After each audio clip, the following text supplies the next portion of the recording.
यदि आप इस चैनल को सब्सक्राइब और शेयर नहीं किए हैं तो कृपया शेयर करने का कष्ट करेंगे कि इस पर जो भी सक्षम न्यायालय है, चाहे सुप्रीम कोर्ट है या वहां का लोअर कोर्ट हो या वहां का हाई कोर्ट है, उसे स्वतः संज्ञान लेकर के और इस पर कार्रवाई करनी चाहिए कि देश की ये धर्मनिरपेक्षता के नीति को जो तार तार ये कर रहे हैं लोग, जो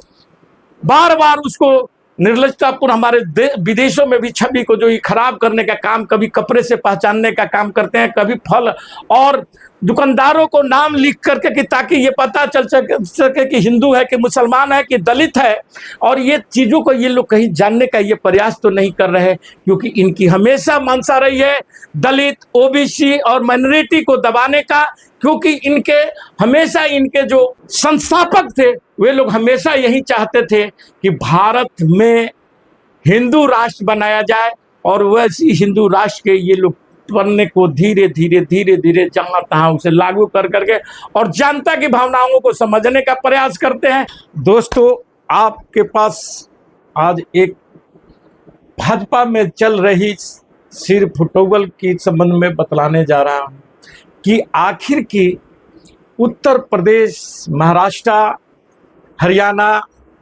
कर्नाटका में भाजपा की जो हार हुई है उसकी समीक्षा की जा रही है, और उस समीक्षा बैठक में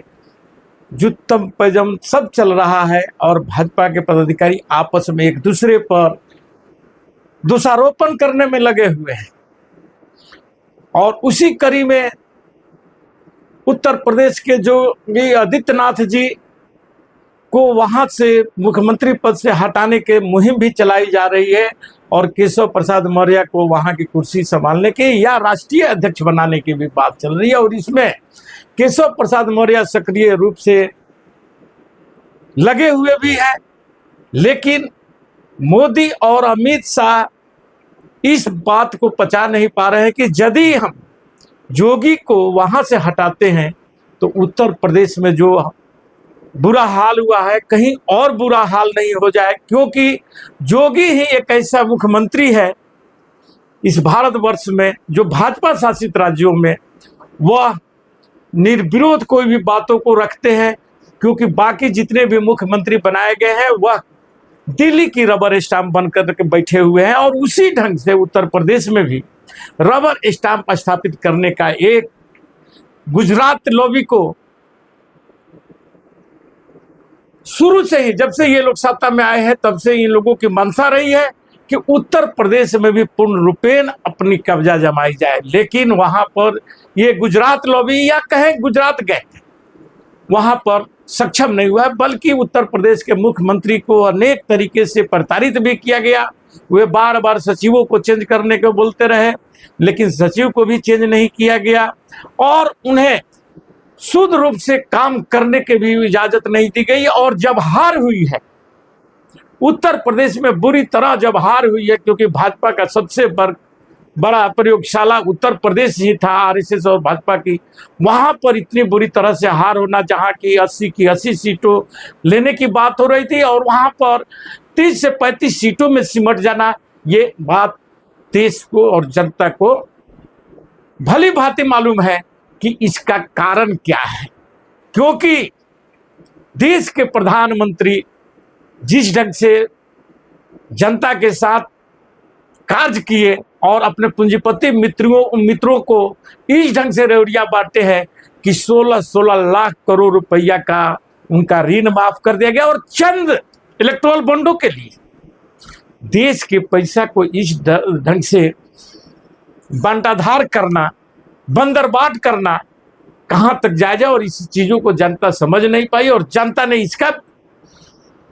मुंहतोड़ जवाब दिया। और मोदी जी जो 400 पार का नारा लगा रहे थे, उन्हें 370 भी नहीं, 270 भी नहीं,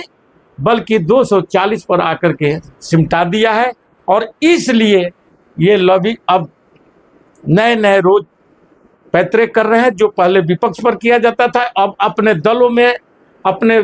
दल के लोगों के साथ में, या उनके जो सहयोगी है जैसे नीतीश कुमार जी बिहार से, इन लोगों के साथ में ये लोग व्यूह रचना कर रहे हैं और किसी भी ढंग से चाह रहे हैं कि हमारा 272 का सीट जो बहुमत का आंकड़ा है वह कम से कम हम छू जाए, और इस कड़ी में ये लोग लगे हुए हैं। और इसी के साथ साथ उत्तर प्रदेश के मुख्यमंत्री का जो एक फरमान जारी हुआ है कि जो कांवरिये क्षेत्र में जो कांवर लेकर के जाने वाले लोग हैं, उनके जो कांवर लेकर के जाएंगे वे लोग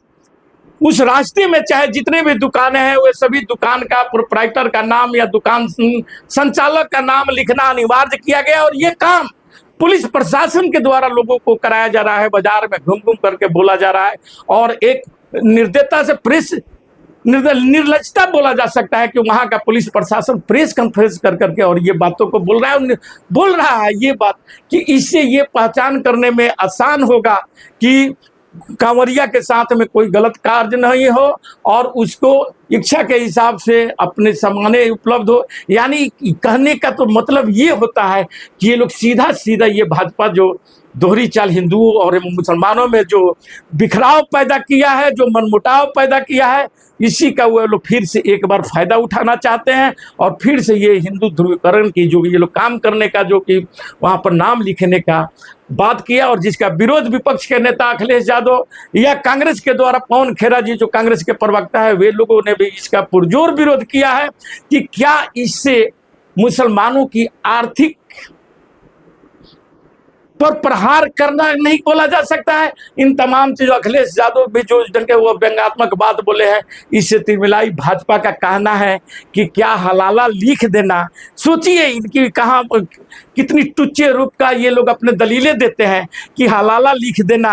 कहाँ तक जायज है। यदि उनका नाम और पता लिखवा दिया जाता है तो इसमें हर्ज क्या है। लेकिन उनसे मैं पूछना चाहता हूँ कि हलाला या शाकाहारी भोजन होटलों में लिखने का मतलब ये नहीं है कि आप उसका नाम और पता लिखिए या खाना खाने वाले जा करके पूछेगा कि तुम भैया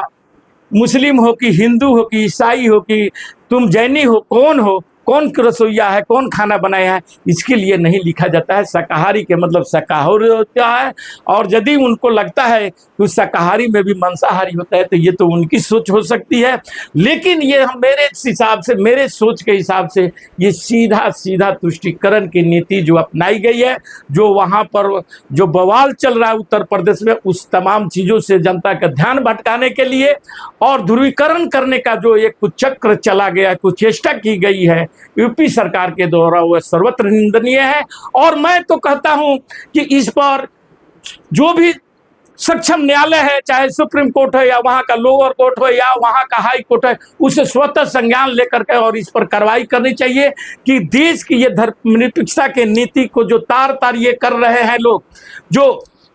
बार बार उसको निर्लजतापूर्ण हमारे विदेशों में भी छवि को जो ये खराब करने का काम, कभी कपड़े से पहचानने का काम करते हैं, कभी फल और दुकानदारों को नाम लिख करके कि ताकि ये पता चल सके कि हिंदू है कि मुसलमान है कि दलित है। और ये चीज़ों को ये लोग कहीं जानने का ये प्रयास तो नहीं कर रहे, क्योंकि इनकी हमेशा मंशा रही है दलित, ओबीसी और माइनॉरिटी को दबाने का, क्योंकि इनके संस्थापक थे वे लोग हमेशा यही चाहते थे कि भारत में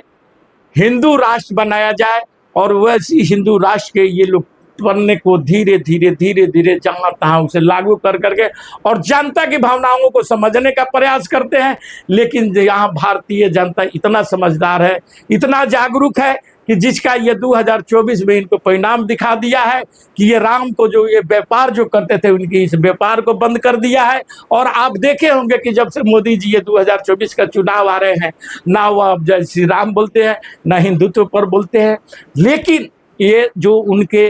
इर्द गिर्द में रहने वाले लोगों से ये सारे चीज़ों को जो कराया जा रहा है, इसे सर्वत्र भर्त्सना होनी चाहिए, क्योंकि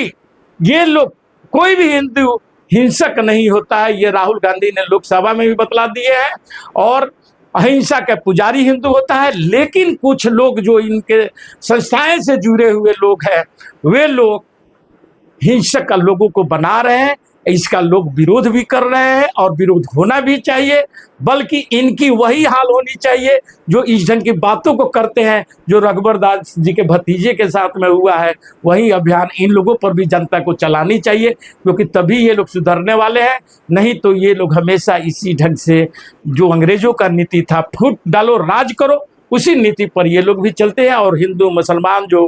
हजारों हजार वर्ष से इस भारत में रहे हैं, एक साथ रहे हुए, एक दूसरे के पर्व त्योहारों में भी जाते आते रहे हैं, एक दूसरे की यहाँ पुए पकवान और सेवैयाँ भी खाते पीते रहे हैं, लेकिन उनमें जो ये 10 सालों के बीच में जो ये गहरी नफरत की जो बीज रोपे हैं, इसको जनता को समझना होगा। और जनता शायद इसी मार्ग पर चल चुकी है, क्योंकि 2024 का चुनाव ये साफ निर्देशित कर चुका है